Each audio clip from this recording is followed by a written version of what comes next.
Wow. You know that stuff. Good afternoon, everyone. Excuse me if I'm nervous. My audience is usually younger and smaller.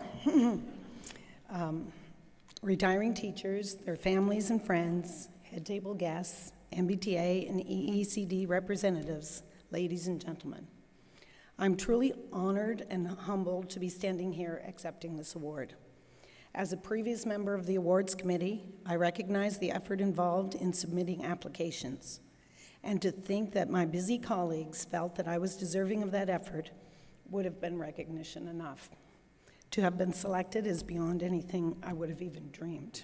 Thank you from the bottom of my heart. My teaching career is deeply rewarding. It is amazing to me how it can be simultaneously challenging and inspiring, exhausting and uplifting, serious and entertaining. It is a large part of who I am. In reflecting on my journey to this point in my career, I realize and wish to recognize how much support I have received. The African proverb that it takes a village to raise a child also applies to teaching. It truly does take a community to support me as a teacher. My parents, Dutch immigrant dairy farmers, were my model for the hard work, long hours, and determination a teacher could not survive without.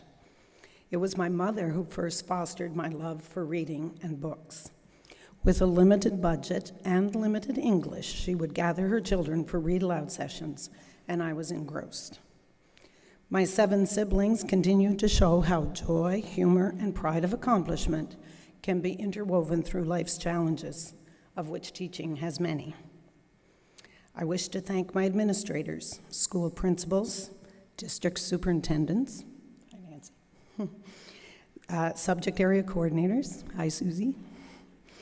They knew how to build my confidence and allowed initiatives so that I could share my passion for learning, especially in the area of literacy. I know I cost many of them a large portion of their budget. The Dutch tendency to be frugal seems to escape me when it comes to books and resources. Throughout my career, I've been truly blessed to be surrounded by inspiring colleagues. They have encouraged me when I struggled, tolerated me when I was, shall we say, overly enthusiastic, and challenged me with our mutual questions and observations. As teachers, we are continually striving to be the best we can be in order to support all our learners. My colleagues have been a model of lifelong learning and that never give up attitude that our students need. Thank you. A few of my close colleagues have shared a large part of my journey. Those who have been there through university, both our undergraduate degrees and subsequent postgraduate courses, and who have traveled a similar career path. Hi, Elizabeth. We process cooperative learning, whole language, balanced literacy, multi-age classrooms, daily 5.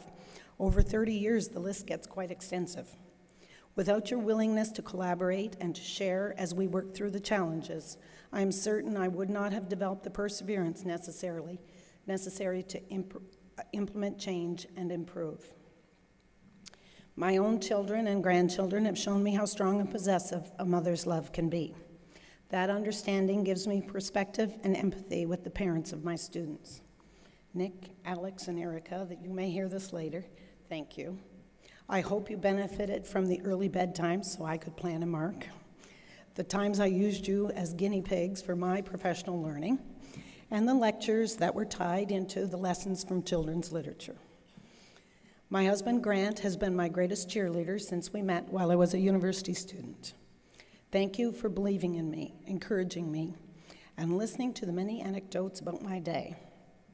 As many of you know, Grant was also a dedicated teacher.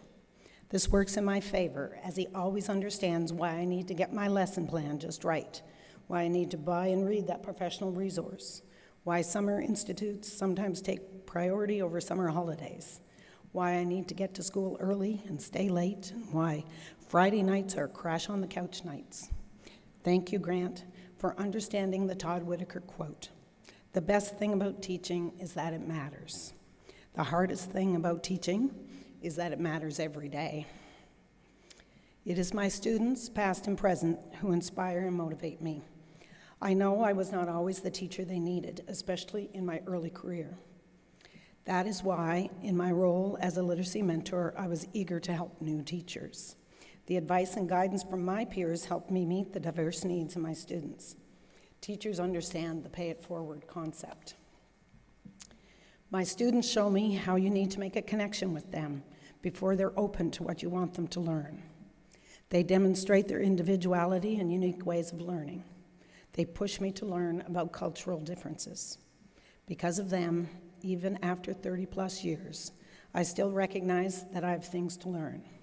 There is nothing like a young student to keep a teacher humble. At a recent subject council session, the presenter was discussing how to build resiliency in our students.